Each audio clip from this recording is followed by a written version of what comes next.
Ek wil baie welkom sê vir al ons kykers na nog 'n episode van Gesels Bietjie Les. My naam is Armin Kritzinger. Ek bied hierdie program aan elke week wat ons bietjie delf in die volwasse Sabbatskoolles van die Sevende Adventiste Kerk. En vandag word ek weer 'n spesiale gas wil ek weer voorstel aan al ons kykers daarso by die huis, Hilmer Carolus. Baie welkom Hilmer. Hoe gaan dit met jou vandag? Dit gaan baie goed met my, baie dankie Armin, en ek vertrou dit gaan ook goed daar waar jy is. Ja nee, dit gaan goed, ek is opgewonde vir nog 'n episode van Gesels Bietjie Les. So vir ons kykers daar by die huis, onthou julle kan julle Bybelvrae en kommentaar stuur na trusthiswordnow@gmail.com. Dit gaan daar's op die skerm verskyn, en ook ons webwerf www.trusthisword.com. Daar's Afrikaanse blad met Afrikaanse materiale daarso. Hilmer, kan jy asseblief vir ons open met 'n gebed?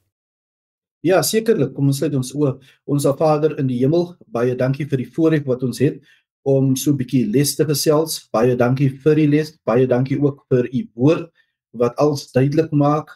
Al voor dinge gebeur, het u dit al reeds in u woord voorspel, en ons kan vir daardie rede kan ons glo wat u woord sê. Baie dankie vir Armin en ook hierdie tegnologie, en baie dankie ook vir die luisteraars wat ook inskakel. Ons bid al hierdie dinge dat u dit in u hande sal neem, dat u ons sal lei deur middel van die Heilige Gees, en dat alles vir u heerlikheid sal bring in Jesus naam. Amen. Amen. Baie dankie Hilmer. Vir ons luisteraars daarso by die huis, ons is hierdie week in les nommer 12, en die titel van hierdie les is Voorlopers. So dis 'n interessante titel, en ek gaan in so 'n kort rukkie gaan ek bietjie vir ons verduidelik wat dit nou eintlik beteken.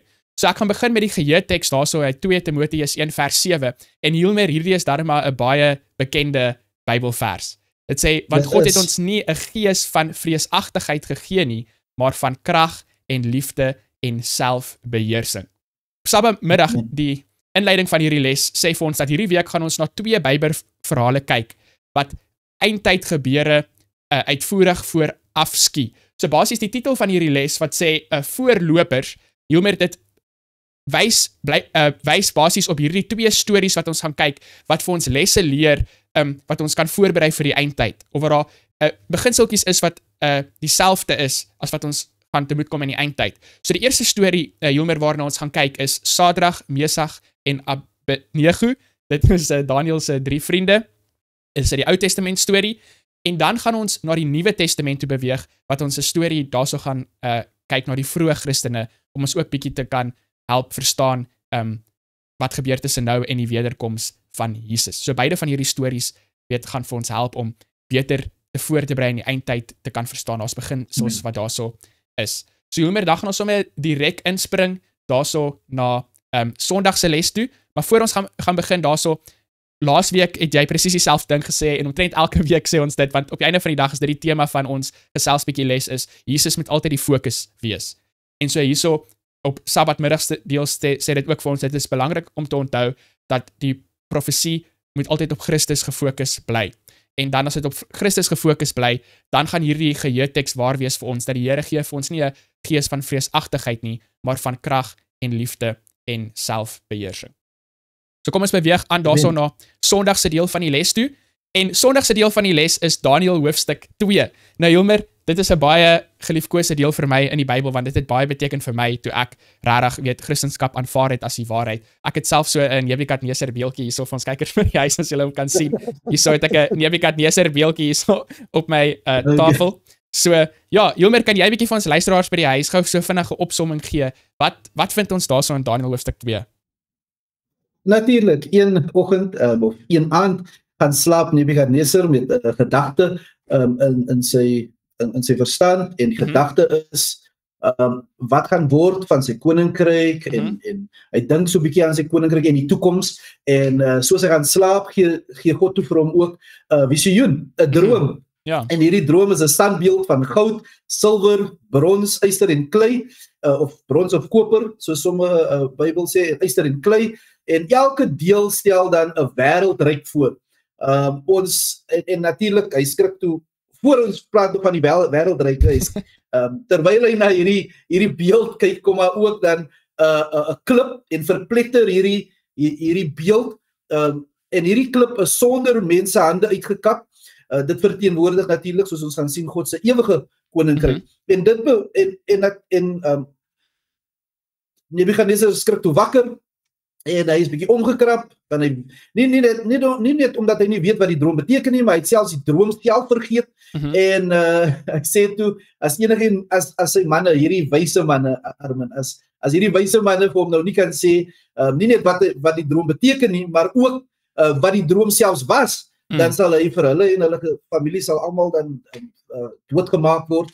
Daniel hoor toe daarvan, hy is ook een van die wyse manne, aangestel vanaf hoofstuk 1, soos ons gesien het, toe Daniel besluit dat hy gaan nie eet van die koning se kos nie, hy eet dit wat God vir hom gesê het hy moet eet, en ons sien dat sy wysheid nou nie van die gode van Babylon afkom nie, maar sy wysheid kom van God af.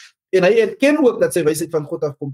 En dis waarom hy vra dat hy net tyd moet hê, en hy gaan toe en hy bid, hy en sy 3 vriende, hulle gaan en hulle bid, en God gee vir Daniel, en dis vir my die interessante gedeelte, God gee vir Daniel presies dieselfde droom, soos wat hy vir Nebuchadnezzar gegee het, en Daniel is so opgewonde, en hy gaan sê toe vir die koning, en hierdie is wat hy toe sê, die beeld stel koninkryke voor, en soos ons dan nou weet, om 'n lang storie kort te maak, soos ons weet, as ons die Bybel langsaan geskiedenisboeke sit, en dan sien ons dat die beeld, en Daniel sê self, die hoof van goud verteenwoordig vir Babylon. Ons weet ook Daniel het geleef en half regeer ook in die volgende koninkryk, en dit is Mede-Perse, wat verteenwoordig word deur die silwer, die arms en bors van silwer, en dan natuurlik die buik en lendene van koper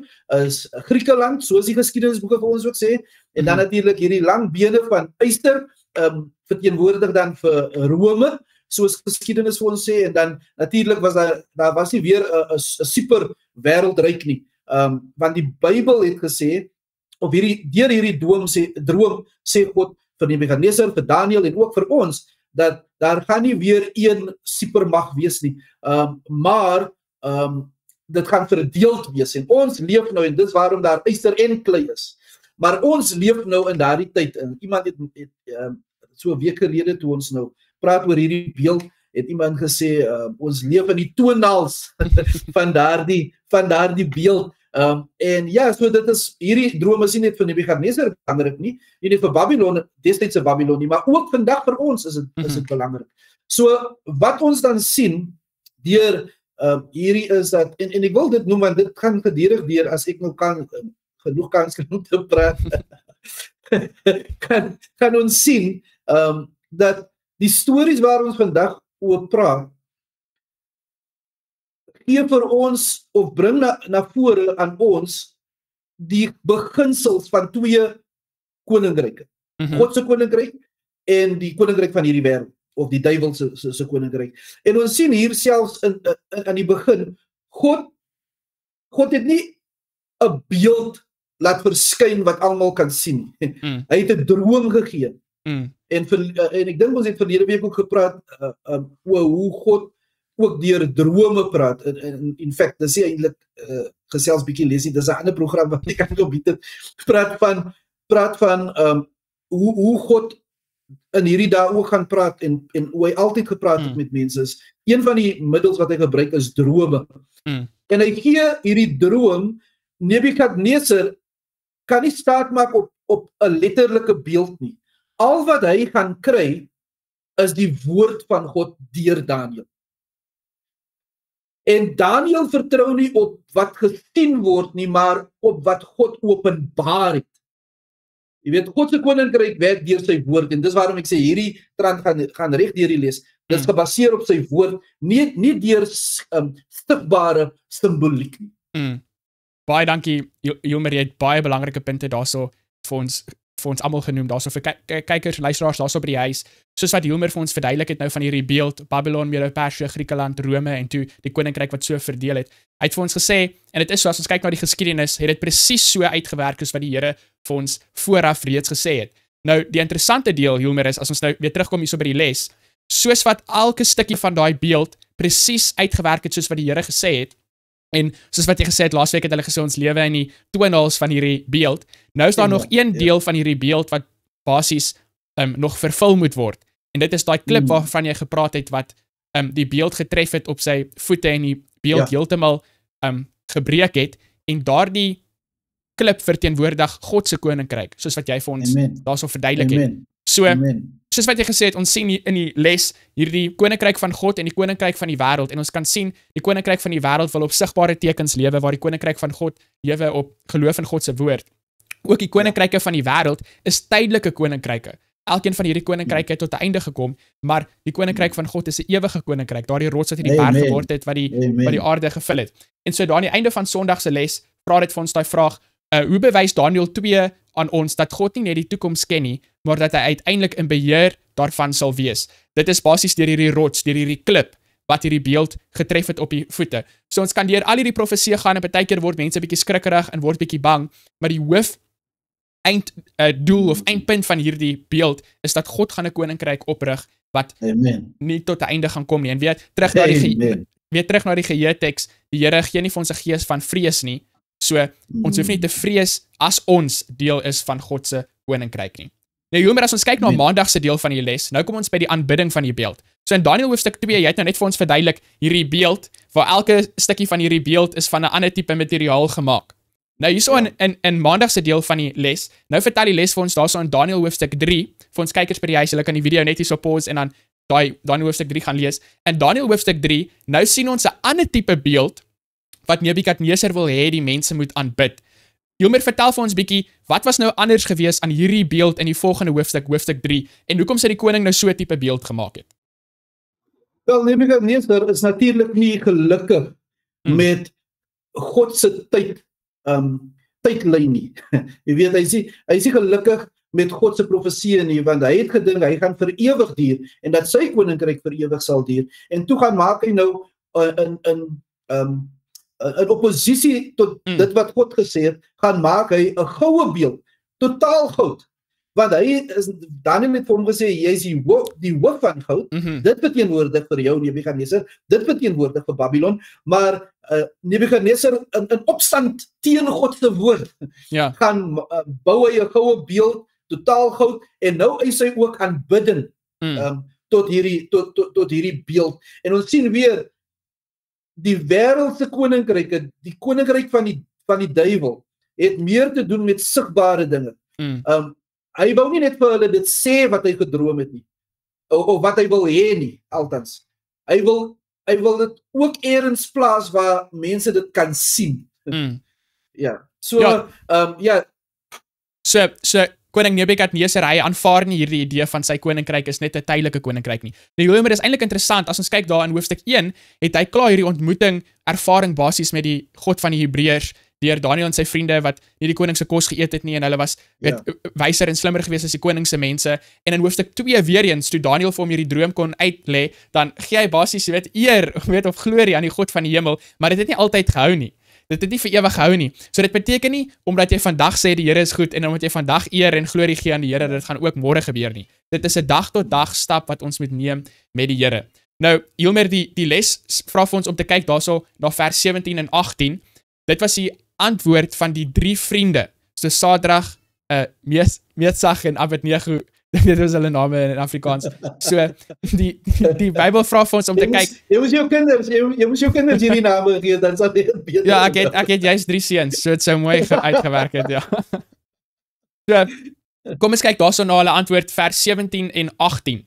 Kyk, hierso sê die vriende, as ons God wat ons dien, in staat is om ons te verlos, dan sal hy ons uit die brandende vuuroond en uit u hand, o koning, verlos. Maar so nie, laat dit u dan bekend wees, o koning, dat ons u gode nie sal dien nie, en die goue beeld wat u opgerig het, nie sal bid nie. So vir ons kykers, daarso by die huis net 'n bietjie konteks, die koning Nebukadneser, soos wat Hilmer nou net gesê het, verwag nou dat die mense moet aanbid, hierdie goue beeld wat hy gemaak het, en as hulle nie die goue beeld aanbid nie, sal hulle in die vuuroond gegooi word, en so Daniël se 3 vriende, lyk asof hulle die enigste 3 mense is, wat kies om nie op daardie oomblik te buig vir hierdie beeld nie. Nou, waar Daniël in hierdie storie is nie 100% seker nie, miskien was hy op 'n politieke reis na 'n ander plek gewees, of wat ook al, maar het lyk definitief asof hy nie betrokke was in hierdie verhaal in Daniël hoofstuk 3 nie, maar so, Daniel se 3 vriende, hulle gee hierdie antwoord aan die koning. Nou Hilmer, die les vra vir ons, wat leer dit ons oor geloof en wat dit soms van ons kan vereis? Hierdie antwoord wat hulle gegee het. Ja, ware geloof, Armin, bly lojaal aan God. Ongeag wat met ons gebeur, ongeag wat met ons fisies gebeur, ons hart moet oorgegee word, totaal oorgegee word aan God, selfs al beteken dit nie fisiese redding nie. Ons, die gees wat ons gegee het, is nie 'n vreesagtige een nie, maar dis van liefde, dit laat vir ons selfs die dood in die gesig staar. Ja. Maar ons bly staande. En dit eis soms ons lewens. Alles. Maar terwyl dit ons fisiese lewens kan eis, selfs as ons slaap, dan slaap ons in die Here, wat ons behoort aan hom. En ons sal dan, wanneer daardie rotsgedeelte 'n werklikheid word, dan sal ons weer opstaan, omdat ons in hom gaan rus het. En ons sal lewe. Ja. So, maar as ons nou gaan buig, dan mag ons vir nou ons lewens, miskien nog vir 'n tydjie nog het, ons fisiese lewens, maar wat ons dan gaan verloor, is die ewigheid. Jy weet, soos jy net ook gesê het, dis ewige beginsels en ewige realiteit vir die wie in die Here leef en wie in hom wandel. So geloof, ja, dit is lekker om 'n gelowige lewe te lei. Dit is mooi om te sien hoe God deurkom vir ons, hoe God op wonderbaarlike maniere vir ons dinge doen, wanneer ons deur geloof leef. Maar dit gaan ook saam met dit, die moontlikheid dat ek selfs vir hierdie geloof en in hierdie geloof sal sterf, of selfs alles verloor, soos jy sê. Maar ware geloof, as ek dit het, dan sal ek nog lojaal. Is interessant vir my, want in Matteus 18, of Lukas 18 altens, dan sê die Here, wanneer die seun van die mens kom, gaan hy eers iets soek. Hy gaan daar die geloof soek. Sal hy geloof vind hier op aarde?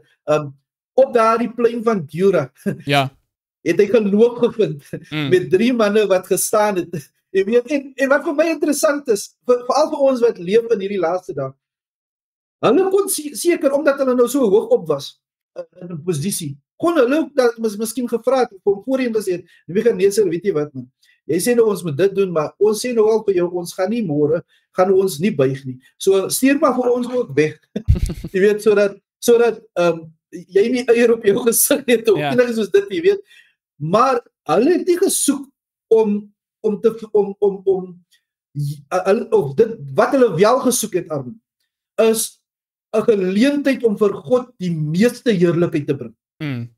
Jy weet, hulle kon selfs, soos ons met kinders, toe ons kinders was, het ons geleer, hulle veters vasmaak, jy weet, en maak asof hulle buig, maar nee, hulle het gegaan na Dura toe, en daar het hulle gestaan vir God, en daardie storie, daardie verhaal, praat ons nou nog van, dieselfde met Daniel, dan in hoofstuk 6, Daniel kon gaan bid het by sy bed, langs sy bed. God hoor ons gebede wanneer dit langs die bed is, waar niemand ons sien nie, jy weet, maar Daniel, soos sy gewoonte was, het hy nog steeds na daardie venster gegaan, waar hulle hom kan sien, want vir Daniel was dit nie, hoe kan ek my eie lewe red nie, nee, vir Daniel was dit, hoe kan ek leef, sodat God die meeste heerlikheid ontvang. Ja, dit is 'n baie belangrike punte wat jy daarso noem. Ek dink vir ons almal die fokus in die hele evangelie moet ons besef, dit gaan nie oor my of vir jou of vir enigiemand anders nie. Vir God is ons baie belangrik en hy is gewillig om vir ons te sterf, maar op die einde van die dag in die evangelie en vir ons almal moet die fokuspunt altyd wees om eer en glorie te gee aan God en sy karakter te wys vir die heelal. So, hierdie storie van hierdie 3 vriende, wat leer dit my oor geloof? Ek dink die dag voor die tyd, toe Daniel se 3 vriende en ander 3 Hebreëse mense daar so in Babylon rondgeloop het in die gange, het mense miskien maklik gesien wie is die ware Christen of die ware gelowige en nie die ware gelowige nie. Maar wat ek leer uit hierdie storie uit, is dat ware geloof word gewys wanneer dit getoets word. En so, vir ons almal wat vandag luister na hierdie les, ons kan sê wat ons wil, mooi dinge sê oor ons geloof en al daardie tipe dinge, maar op die einde van die dag, as 'n toets kom, gaan dit wys of jou huis op die rots gebou is en of dit op sand gebou is. En daai storie wat Jesus vertel oor die huis wat gebou word op die sand en op die rots, ons hoef nie eers te wonder oor die betekenis nie, want Jesus self gee vir ons die betekenis, en hy sê, die mense wat bou op die huis is die mense wat nie net luister nie, maar wat dit ook doen. Maar die mense wat op die sand bou is mense wat luister en mooi woorde sê, maar hulle doen dit nie eintlik nie. En so, wat kan geloof van ons vereis? Dis hoekom ek gesê het, alles in Satans ons lewe. En so, Daniel se 3 vriende het gesê, jy weet, as die Here ons seën in hierdie lewe en hy gee vir ons mooi seëning en goed in hierdie lewe, dan is dit nou maar net 'n bonus. Maar as al verloor ons alles in hierdie lewe, ons huis en ons werk en ons familie en ons vriende en ons eie lewe, en ons gaan dood, dan is dit nog steeds 'n wins, want ons weet dat dit is nie die einde van die storie nie.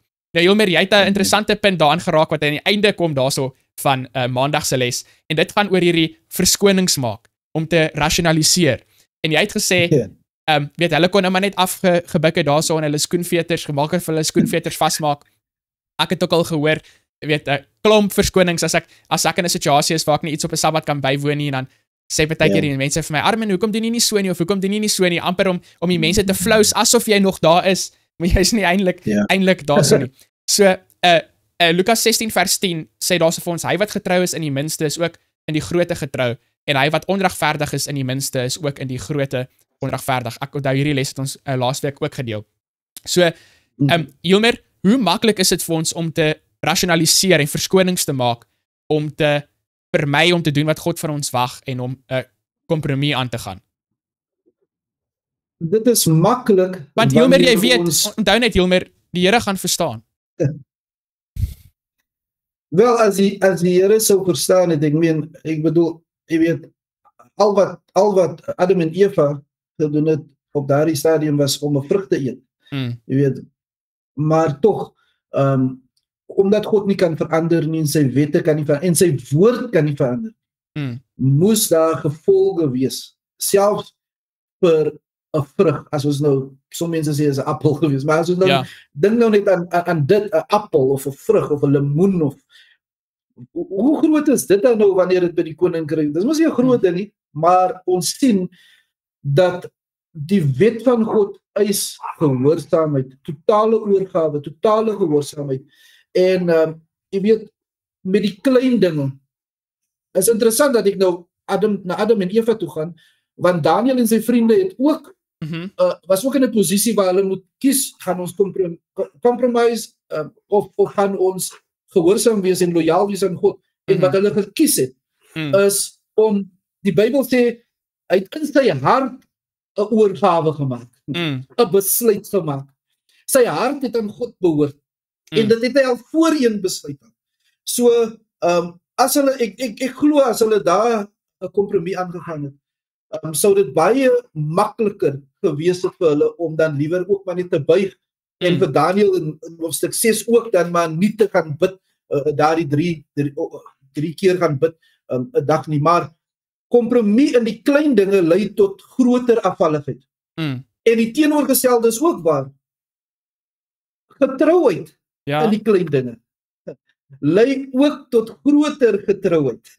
Jy weet, jou geloof sal net meer en meer groei, sodat dit soveel so is dat dit vanselfsprekend is. Jy weet, jammer dat ek nou vir Daniel en ons sukses ook inbring, maar as jy kyk na hoeveel geloof daardie nare wyse manne, daardie wyse onwyse manne, hoeveel geloof hulle in Daniel se geloof gehad het, jy weet, hulle het geweet, die enigste manier wat ons hierdie man gaan, in daardie leeukuil in laat gaan, is as ons vir hom kry op die dinge wat ons weet hy nie gaan opgee nie. Hulle het volle vertroue gehad, dat hy gelowig gaan bly, en daardie, want dit het vir hom vanselfsprekend geword, dit sy lewe, die lewe wat Daniel gelei het, daardie heilige lewe wat hy gelei het, wat ons ook kan lei. Hulle sê, iemand wat net daar op 'n pedestal is, en jy weet, ons admireer hom net nie. Nee,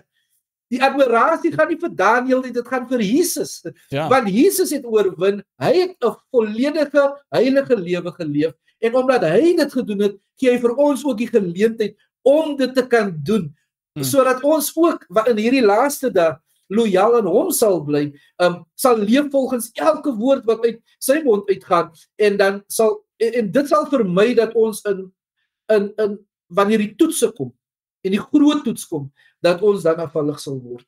Ons moet in die klein dinge, moet ons gelowig en getrou bly. Dis baie belangrik wat jy daar sal sê, Hilmer, want as ons begin sê, jy weet, die Here sal my nou nie uit die hemel uithou as gevolg van hierdie dingetjie of daardie dingetjie nie. Waar gaan jy die lyn trek? Op die einde van die dag gaan jy die lyn trek by die dinge wat jy graag wil doen. Die Here sal jou nie uit die hemel uithou vir daai dinge nie, maar die dinge wat jy nie doen nie, okay nee, daai dinge is nou maar te erg. So jy word die heerster of die meester wat besluit oor watter dinge is nou iewes skielik belangrik en watter dinge is nie belangrik nie. Jy trek hierdie lyn wat jy sommer net self opgemaak het. En soos wat jy die voorbeeld gebruik het van Adam en Eva daar, Hilmer, definitief, ons dink, ag, dit was so 'n klein dingetjie gewees, dit was net 'n vrug gewees. En patriarge en profete sê vir ons dat as dit dan so 'n klein dingetjie was en jy kan nie eers getrou wees in hierdie klein dingetjie nie, hoe gaan jy dan nou getrou wees in die groter ding? Ja, so, as dit 'n groot toets was, kon ons gesê het, nee, dit was 'n groot toets gewees. As dit nou net 'n kleiner toetsie was, sou hulle getrou gewees het. Maar nee, dis juist omdat dit so 'n klein toetsie was wat wys hoe erg is die situasie eintlik. Nou, Hilmer, as ons kyk na Dinsdag se deel van die les. Dinsdag se deel van die les vat nou basies hierdie beeldsituasie wat ons gehad het in Daniël hoofstuk 3, gaan ons al die pad na Openbaring hoofstuk 13 toe.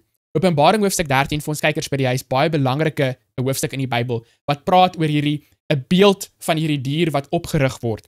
So basies ons glo dat die pausmag is 'n politieke mag wat 'n geestelike beginsels en wette wil toepas. So dis 'n politieke mag en 'n geestelike mag wat saam is. En so die beeld van hierdie dier, die pausmag wat die dier is, die beeld van hierdie dier is gaan in Amerika gevorm word wanneer weer eens hierdie politieke krag geestelike beginsels wil toepas op die mense wat buite die grense lê van wat die Here mag gegee het vir die politieke mag om te doen.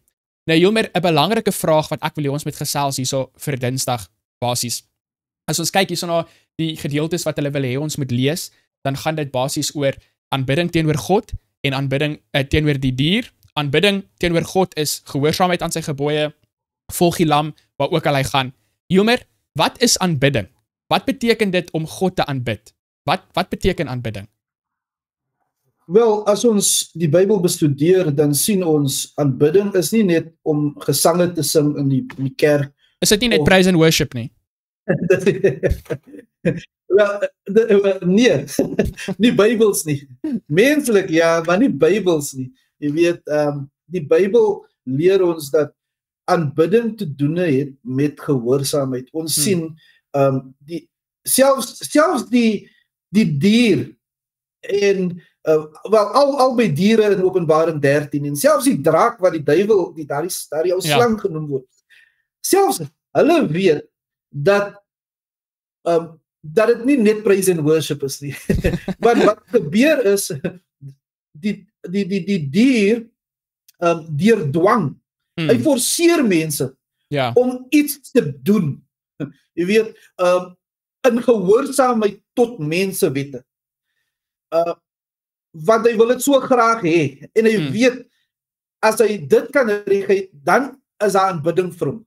Jy weet, so aanbidding dan is veel dieper as soos ons sê praise and worship. Dit het te doen met ons daaglikse lewens. Met elke besluit wat ons neem, sê ons eintlik vir wie ons aanbid. Of vir God, ons skepper, of die dier en sy beeld. En weer eens, dis daardie beeld wat na vore kom, daar's weer iets, en beeld het te doen met wat jy sien, weet, so aanbidding, gelowige aanbidding is, om te gaan met wat jy hoor en hoor uit God se woord. Ja. Met ander woorde, om te aanbid, beteken om te leef volgens God se woord. Ja, amen. En dit is aanbidding aan God, die ware God. Aanbidding aan die draak, aanbidding aan die dier en aanbidding aan die mensewette. Dit is valse aanbidding. En ja, ons dis mooi. Dis mooi gestel daar, so vir ons kykers by die huis, gehoorsaamheid aan God se woord, 'n oorgawe aan God se woord is aanbidding aan God. En gehoorsaamheid aan die mense se woorde of selfs jou eie idees, kan jy jouself aanbid of jy kan jouself 'n God probeer maak. Hilmer, in Johannes hoofstuk 8 het hulle vir Jesus gesê, ons vader is Abraham. Jesus sê vir hulle, as julle die kinders van Abraham was, sou julle die werke van Abraham gedoen het. So, dieselfde is waar, as ons God aanbid, sal ons die werke van God doen. En dan wat Jesus vir hulle sê, wat 'n bietjie amper omtrent skokkend klink hierso, hulle sê, in vers 44 sê Jesus vir hulle, julle het die duiwel as vader. So baie mense, Hilmer, baie keer dan sê ons, almal is die kinders van God. Ons almal is God se kinders, so hy is ons almal se vader. Hierso het Jesus vir mense gesê, julle het die duiwel as julle vader. En dan gee hy vir ons die redes hoekom hy sê, en die begeertes van julle vader wil julle doen. So dit is hierdie werke om te gehoorsaam aan die duiwel is basies om hom te aanbid of om die dier te aanbid of die beeld te aanbid, het te doen met die gehoorsaamheid. So daai gehoorsaamheid aspek is definitief baie belangrik vir al ons luisteraars by die huis. En Armin, in Matteus 12:30 sê Jesus, wie nie met my is nie, is teen my. So baie mense voel, ek sal nooit die duiwel aanbid nie. Jy weet, mense sal ook sê, nee, soos jy sê, ek is 'n kind van God. Ek wil net nou sê, ons is almal God se, ons is almal geskape deur God. Ons is almal sy skepsels. En as ons sy kinders is, dan is ons almal sy kinders deur skepping. Maar nie geestelikheid nie. Nie wanneer dit kom by die familie van God, die geestelike familie van God nie. In fact, is in Matteus 12, dan sê die Here, wie nie met my is nie, is teen my. So neutraliteit is nie 'n opsie nie. Want as jy nie uitdruklik vir hom is nie, dan is jy outomaties teen hom. En jy weet, en hy in daardie selfde hoofstuk, dan kom sy ma, sy aardse ma en broers kom, en hulle soek hom, en iemand kom sê vir hom, jou ma en jou broers is hier, en Jesus sê toe, wie eintlik sy geestelike broers en ma is. Hy sê, wie is my ma, wie is my broers? En dan kyk hy na die disippels en sê, almal wat die wil van my Vader doen, is my ma en my broer, my suster, en weet, is deel van die familie. So, ons kan, en die hart is mos nou bedrieglik. Die hart, die menslike hart, is bedrieglik aan. Jy weet, ons praat van hierdie twee koninkryke, wat ons luisteraars definitief moet onthou en verstaan. Uit God se woord leer ons, dat wanneer ons gebore was, elk van ons, is ons gebore met die neiging om die beginsels van die wêreld te volg. Ons is gebore met die neiging om deel van die dier en die draak se volk te wees. Met daardie neiging is ons gebore. Selfsugtigheid, Selfsugtigheid, oor van God af. En dis waarom Jesus vir Nicodemus ook self sê, jy moet weergebore word.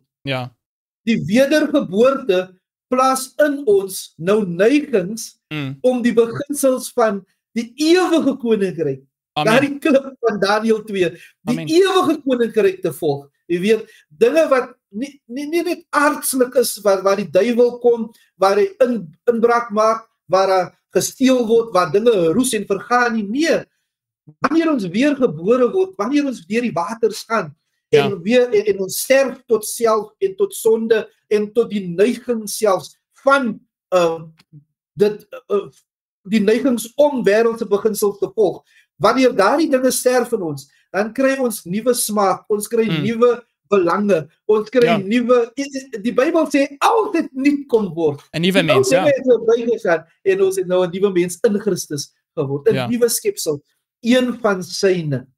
Amen. So vir ons luisteraars daar by die huis, jy het miskien geen beheer oor die geestelike toestand of posisie waarin jy gebore word nie, maar jy het totale beheer oor die geestelike posisie en toestand waarin jy gaan sterf of Jesus gaan ontmoet wanneer hy kom. Daardie wedergeboorte is baie, baie mooi. En so, as jy 'n Christen is vandag, of jy sê dat jy 'n Christen is, as ek sê dat ek 'n Christen is, moet ek vir myself vra, is ek regtig daai nuwe mens, soos wat Hilmer nou net gesê het, of is ek maar nog net presies dieselfde mens as wat ek was, voordat ek wedergebore was, want dan klink dit nie vir my of ek regtig gesterf het vir 'n self nie. Hilmer, Woensdag se deel van die les is baie, baie interessant. Woensdag se deel van die les, daar sou uit Handelinge hoofstuk 12, vers 1 tot 7, kry ons hierdie storie van Petrus, wat in die tronk is. En hy was basies, moes 'n benoude oomblik gewees het, maar het lyk my hy so aan die slaap, dat die engel moet hom omtrent wakker maak, en hy sê, heeltemal seker of is hy besig om te droom of wat gaan hier so aan nie, en daar's 'n vroeë kerkgroep mense wat besig was om te bid vir hom, en die plan basies was om uit te roei, om hom dood te maak, net soos van die ander volgelinge van Jesus. So hulle is daarso in 'n huis of in 'n gebouetjie besig om te bid vir Petrus, en hierso in Handelinge hoofstuk 12, vers 13 tot 15 gaan ek vir ons lees, en toe Petrus aan die deur aan die poort klop, het 'n diensmeisie met die naam van Rode gegaan om te hoor wie daar was. En sy het die stem van Petrus herken, en van blydskap die poort nie oopgemaak nie, maar na binne gehardloop en vertel dat Petrus voor die poort staan. So Hilmer, eers wil ek hierso net sê, dis regtig so snaaks as jy daaraan dink, dat hulle bid daaroor en sy so opgewonde, sy maak nie eers vir hom die deur oop nie, sy hardloop terug na die mense toe. Ja. Sy hardloop terug, en in vers 15 sê, maar hulle sê vir haar, jy is van jou verstand af, maar sy het volgehou dat dit so is. Daarop sê hulle, dit is sy engel. En Petrus het aangehou met klop, en toe hulle oopmaak, sien hulle hom, en hulle was verbaas gewees, is wat vers 16 daarse vir ons sê. Nou Hilmer, daar's 'n hele paar lesse wat ons uit hierdie storie kan lees, hierso in Handelinge hoofstuk 12. Die een ding wat ek aan gedink het is net, veronderstel dat iemand in jou gemeente is siek, jy weet, en hulle is in die hospitaal, en by die bidhuur, hopelik by julle kerk het julle 'n bidhuur, liewe luisteraars, as julle nie het nie, begin asseblief enetjie. En jy is besig om te bid vir die mense wat siek is daar in die hospitaal, en terwyl jy besig is om te bid, is daar 'n klop by die deur, en jy maak die deur oop, en daar sou die persoon wat nou net in die ICU was, staan daar so by die deur, en dan is die mense verbaas, en dan wonder jy by jouself, as jy so verbaas was, het jy nou regtig geloof gehad, het jy nou regtig vertroue gehad, dat iets gaan gebeur, jy weet, as jy bid vir reën, daar's nou nie 'n belofte in die Bybel dat die Here vir jou reën gaan gee as jy daarvoor gebid het nie, maar is jy besig om jou sambreel voor te berei, in geval die Here daai 'n gebed beantwoord, of bid jy vir reën, en dan gaan jy uit die huis uit sonder jou sambreel, en die reën sommer, as jy by die huis aankom. So, in daai geval sal jy nog kwaad ook wees wanneer dit reën. Ja, jy sal kwaad ook wees, ja. So Hilmer, die vraag wat die les daarso vir ons vra basies oor hierdie storie in Handelinge 12 is, watter elemente van hierdie verhaal kan 'n voorafskuwing van eindtyd gebeure vir ons wees? Hilmer, wat dink jy? Jy weet Armin, daar's 'n Engelse lied wat sê, we are soldiers in the army. We have to fight, though some may have to die. Ja. Een van die dinge wat ons moet besef in hierdie Handelinge 12 is dat Jakobus word daar, ek dink dis Jakobus, nee? Ja, Jakobus word daar doodgemaak. Onthoof, ja. Vir sy geloof. Ja. Onthoof vir sy geloof. Maar die beeld wat ons soms het, jy weet, van is dit martelaars, nee? Ja. Of martyrs, is soms 'n beeld van griemoord, jy weet, ja. en dis heel morsig en so aan, maar as mens nou na dink aan die martelaars wie eintlik werklik vir hulle geloof gesterf het, dan lyk dit vir my soms dat hulle nie teruggevloek het of jy weet of hulle standpunt verander het nie. Hulle loyaliteit was nog steeds met God. En ek dink dit is waar ons geheerteks inkom. Jy weet, met die tipe gees wat God vir ons gegee het. Nie een van vreesagtigheid. En ek wil byvoeg, dis ook nie een van jy weet, soms is daar 'n krisis by die werk en dan is ons saam met die ongelowiges, lyk dit dan nou ons het ook nie 'n toevlug nie. Hopeloos. Jy weet, Armin, ons is ook hopeloos, ons praat dieselfde soos hulle praat, ons stres dieselfde soos hulle stres, ons is ook angsbevange en so aan, maar tog, en die kontras met dit is Petrus natuurlik, waar Petrus in die tronk, maar hy slaap rustig daar. Ek weet ook van Paulus en Silas, was ook in die tronk, en wat het hy manne gedoen? Lekker gesing, ja. Praise and worship. Ja. Hulle het gepraise and worship. En dit lyk vir my, dat dit wat op ons gaan kom, ons wie gelowig wil bly tot die einde, dit lyk asof ons nou al vir God 'n totale oorgawe moet gee, sodat sy gees, die gees van krag en liefde en selfbeheersing en vrede en vreugde, dat daardie gees nou al uitgeoefen moet word, sodat wanneer hy tyd kom, dan sal ons dieselfde soos Sadrag, Mesach en Abednego, sal ons ook, al is daar nou 'n vuur, al word ons in die vuur gegooi, al staar ons nou die swaard in die gesig, jy weet, of al kom haar die klippe, haar die rotse aan ons toe, sal ons ook dan daardie gees het, wat hierdie man is. Soos Petrus slaap daar, hy weet wat met Jakobus gebeur het. Ja, hy verwag om doodgemaak te word, ja. Hy verwag, hy weet, hy is volgende. Maar daar is iets anders wat ook, ek dink waarom hy ook geslaap het, is dat, jy weet, Jesus het vir hom gesê, wat se tipe dood hy gaan sterf, en Jesus het vir hom gesê, dat hy in sy dood heerlikheid kan gaan bring aan God. En ek dink, dis asof hy daardie kalmte het, wat hy weet, leef of sterf, God kry die heerlikheid. Amen, amen. Ja, en Hilmer, praat nou so oor Petrus wat geslaap het daar in die tronk. Jy weet, hy is in die tronk, en hy slaap rustig, waar Nebukadneser was in 'n paleis, en hy kon nie lekker slaap nie, as gevolg van die droom wat hy gehad het daarso. Ja, hy het onrus gehad. So, definitief vir ons luisteraars daar by die huis, woensdagse deel van die les sê vir ons, dat voor die genade deure sluit, sal daar heel moontlik van God se mense wees wat hulle lewe gaan verloor. En al het Petrus in hierdie spesifieke verhaal nie sy lewe verloor nie, en hy was gered. Ons weet, op die einde van die dag het Petrus toe sy lewe verloor, as gevolg van sy geloof. Het was nou net nie in hierdie spesifieke storie nie. En so, vir ons, weer eens soos die geheetik sê, ons moet nie hierdie gees van vrees hê nie. Ek, of jy daar by die huis, of Hilmer, het mag een van ons wees, wat miskien ons lewe gaan verloor, voor die genade deure sluit in die eindtyd. Maar ons moet daai selfde peace, Hilmer, wat's peace? Daai selfde vreugde, vrede. Ja, vrede in ons hart hê, is soos wat Petrus gehad het, wat hy so kon slaap in die tronk, omdat ons dood gee eer aan God, en ons weet dat daar's 'n klip wat die beeld gaan tref op sy voete en 'n ewige koninkryk gaan wees. Nou Hilmer, nou kom ons, ja. Dit hang af van waarvoor leef jy? Ja. Leef jy vir self en selfbeskerming ten alle koste? Leef jy vir self en selfregte ten alle koste? Of leef jy vir die heerlikheid van God? Die eerste engel in Openbaring 14 sê, vrees hom en gee aan hom die heerlikheid en aanbid hom. So ons wie in hierdie laaste dae woon, ons moet besef, 'n kind van God leef nie vir homself nie, maar kinders van God maak ook nie hulle kinders groot vir hulself nie. Jy het nog klein kinders wat jy nog moet groot maak, Armin. Ek het nou al groot kinders, maar selfs of ons kinders klein of groot is, ons lei vir hulle nie vir onsself nie.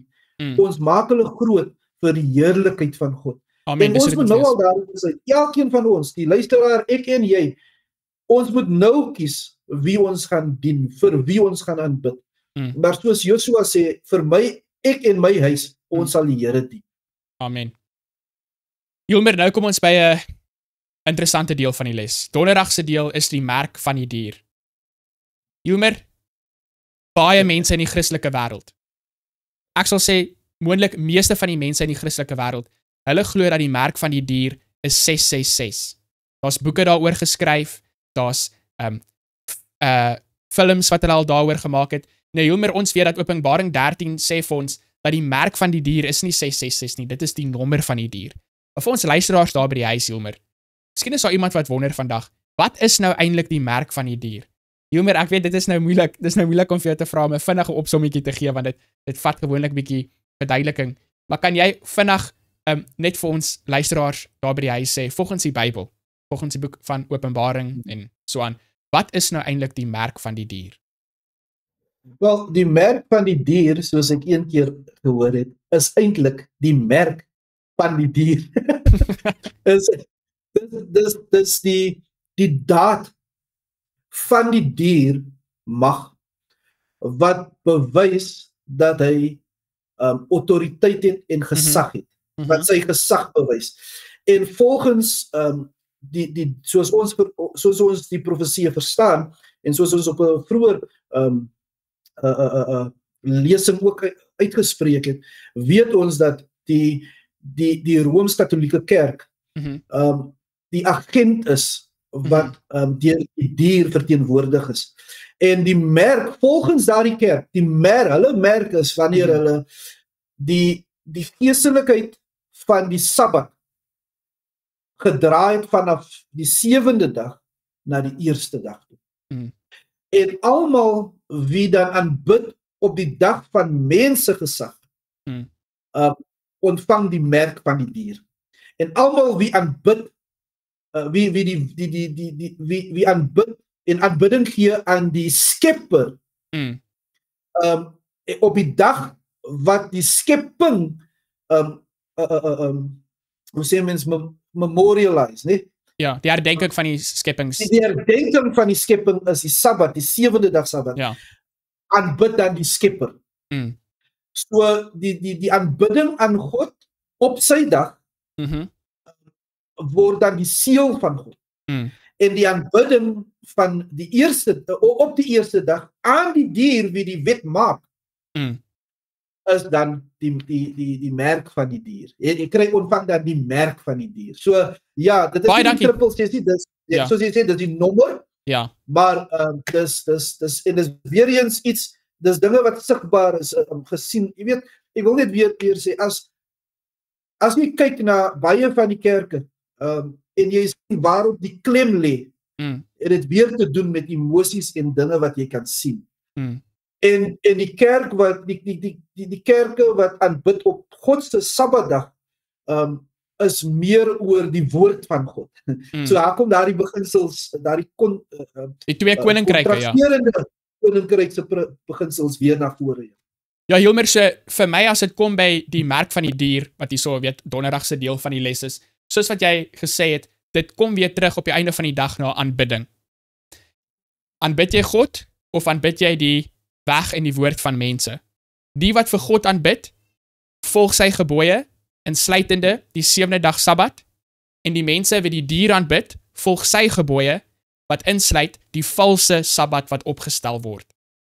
En so die Sabbatdag, nie dat dit wendig belangriker is as enige van die ander gebooie nie, maar dit is die spesifieke punt waar hierdie stryd tussen goed en kwaad tot op hierdie spesifieke punt kom, waar 'n mens basies moet besluit, nie so seer oor die Sabbat nie, maar dit gaan oor God se woord teenoor die woord van die mens of die woord van iemand anders, en dit is die keuse wat jy moet maak, en die uiterlike manifestasie van daardie keuse gaan net wees die Sabbatdag, of jy die 7de dag Sabbat gaan heilig, en of jy 'n valse Sabbat gaan heilig. Want onthou, ons kan aanbid op enige dag, maar dit gaan oor die heiliging van daardie dag. En asseblief, aanbid asseblief God op elke dag. Ons stel dit sterk voor aan ons luisteraars.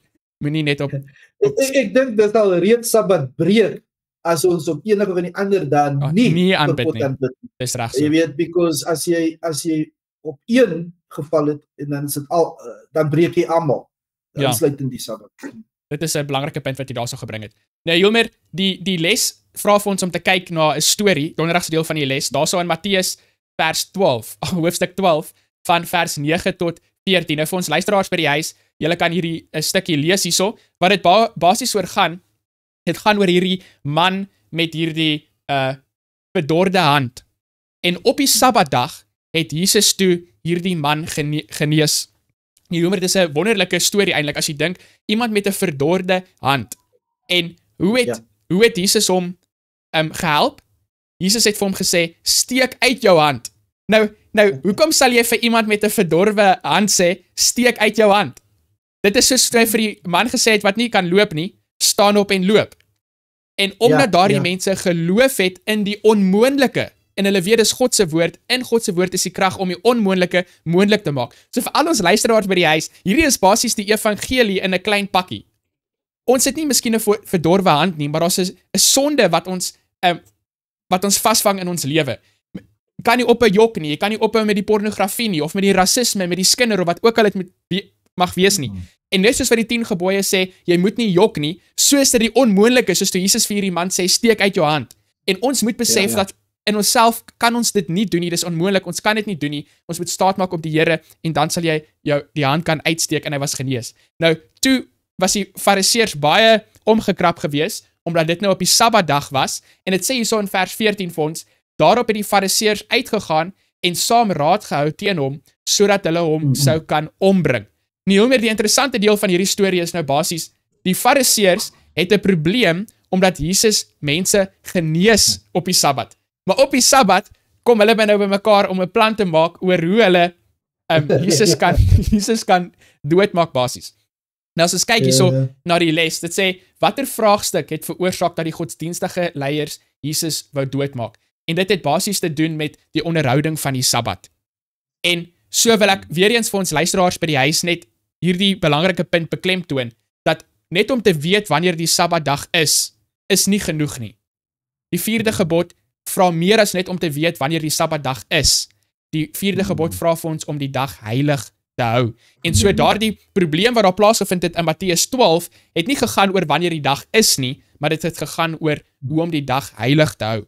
So vir al ons luisteraars by die huis, ons het nou gelukkig nie in hierdie les tyd vir dit nie, maar dit is definitief iets waar elkeen van ons na moet kyk, is hoe om die dag heilig te hou, meer as om net te weet wanneer die dag is. Nou, Ilmer, donderdag, daar is aan die einde van donderdag 'n vraag, om doodgemaak te word oor eer van God se gebooie. Hoe kan jy jouself maklik uit hierdie situasie rasionaliseer? Ilmer, wat dink jy? Soos Daniel se 3 vriende. Hoe kan ons onsself uit so 'n situasie uit rasionaliseer? Wel Armin, soos ons voorheen gesê het, jy weet, ek dink jy het dit gesê, ons kan dinge sê soos, ag maar dis net een gebod. God sal verstaan, God is nie so puntenerig nie, jy weet, God is genadig, en hy ken my hart, hy ken my hart, vir die kyker daar by die huis, dit is waar dat God ons harte ken, en dis juist waarom ons aan God moet luister, wanneer hy praat oor ons hart. Jy weet, in Jeremia 17 sê hy, dat die hart bedrieglik is. Bedorwe bo alle dinge. Ja, bedorwe bo alle dinge. En dat, hy dis desperaat om die verkeerd te doen. Jy weet, en dis waarom ons tot 'n punt moet kom waar ons weergebore word. En nie net in woord nie, maar selfs in daad. Geloof, om 'n gelowige lewe te lei, is wanneer ons uitwerk wat God in ons hart in ons hart kom doen. So getrouheid, as ons ten volle oorgegee is aan hom, dan getrouheid laat nie eintlik plek vir kompromie nie. Dis waarop ek staan, en dis nie dit waarop ek staan is die rots, die ewige rots, en Jesus is daardie rots. Ek staan nie op my eie kragte nie, ek roem nie oor my eie dade nie, nee, dis als heerlikheid aan God. Amen. Jesus is opgehef, en hy het gesê vir sy Vader, jy weet, in Johannes 17, verheerlik nou my, sodat u verheerlik kan word. Ja. En deur ons, wie in hierdie laaste dae leef, sal daar ook 'n volk wees, wie toelaat dat Jesus deur hulle verheerlik word, sodat God dan die heerlikheid kan ontvang. Amen. So vir ons luisteraars, daar sou by die huis, donderdag se les oor die merk van die dier is nie iets om oor te vrees nie. Ons kan voorberei vir die daardie tyd wanneer die toets gaan kom, deur om nou getrou te wees in elke klein aspek van ons lewe, sodat wanneer die groot toets kom, sal ons kan staan, net soos Daniel se 3 vriende. Hilmer, en dis 'n baie nice storie wat ons nou net nagegaan het, dat en dit sê vir ons wat die Sabbat eintlik bring. Dit bring genesing. Ja. Jy weet, waar die wêreld se beginsel vervolg, bring die Sabbat genesing. En jy weet, Armin, die vraag gaan altyd wees, sal ons die woord van God volg of die sigbare eise van mense gesag? God se wet sê die 7de dag is die Sabbat. Die wêreld sal 'n ander dag verhef, Sondag, een wat mense ingestel, die toets. En ek dink dit is nie net vir ons getroue kykers nie, maar ook vir die wat nou dalk net vir die eerste keer hiernatoe kom. Die toets aan die einde van tyd is loyaliteit aan die woord of loyaliteit aan die beeld. Dis mooi duidelik gestel. Hilmer, ons is by Vrydag, die laaste dag vir hierdie week vir les 12 se les. So daar's 3 vragies daar aan die einde wat ons gaan bespreek. Die eerste een sê, as ons kyk na 2 Timoteus 1 vers 7, dat is ons geheeteks daarso, bespreek die dinge in die profesie wat jou die meeste pla. Hoe kan ons van 'n gees van vrees ontslaa raak en hoop vind in God se boodskap van hoop te midde van die profesie wat oor vervolging weens ons geloof praat? So, Hilmer, ek dink definitief dat ons moet seker maak dat ons is aan die Here se kant. dan is daar niks vir ons om te vrees nie. En Hilmer, ek dink ons het dit nou in 'n paar lesse het ons nou al hierdie punt duidelik gemaak, dat as jy nie aan die Here se kant is nie, dan is daar definitief baie om oor te vrees en oor bekommerd te wees, en jy moet bekommerd wees. Maar as jy aan die Here se kant is, en jy is getrou daagliks in die klein dinge, dan is jou saak met die Here reg, en wat ook al sal kom, solank as wat ons getrou is, sal ons deur die toets kan gaan, en ons sal saam met die Here in sy koninkryk wees. So, die dele van die profesie wat mense maar gewoonlik die meeste pla, Hilmer, is daardie vervolging. Want mense wil nie deur pyn en lyding gaan nie, of hulle wil nie sterf nie, maar ons moet kyk soos Petrus, dat alles word gedoen vir die eer van God, en dat hierdie wêreld is nie ons beloning nie, hierdie wêreld is nie die einde van die storie nie. Ja. Okay, Hilmer, vir vraag nommer 2 daar, so ek wil hê jy moet graag dit vir ons beantwoord. Dit sê, hoewel dit nou moeilik mag wees om te sien hoe die Sabbat en die Sondag kwessie in die eindtyd gebeure op die voorgrond sal tree, kyk maar net hoe vinnig die wêreld kan verander. Ek dink spesifiek, Hilmer, so 'n paar jaar terug, toe daar nou 'n siekte was in die wêreld. Ja, daai ding, ja. En dinge het baie vinnig verander.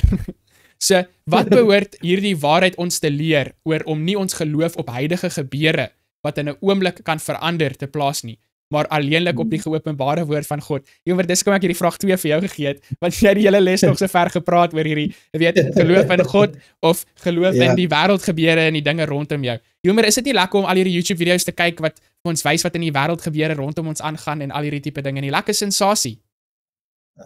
Armin, ek dink dis een van die duiwelse metodes om ons oë af te haal van wat regtig belangrik is. Ek sê nie hierdie wêreld gebeure is nie belangrik nie, maar Jesus sê wanneer jy hierdie dinge sien, kyk op. Want julle verlossing is nader as ooit, jy weet. En dis wat ons eintlik oor moet fokus. Is ek in 'n verlossende verhouding met Christus? Die geloof wat ek het en aan vashou, is dit 'n reddende geloof? Jy weet, geloof op wêreld gebeure daar staan jy wanneer dinge goed gaan, en dan staan jy wanneer dit sleg gaan. So, dan is jou geloof op en af, en soms glo mense, dis eintlik die Christen se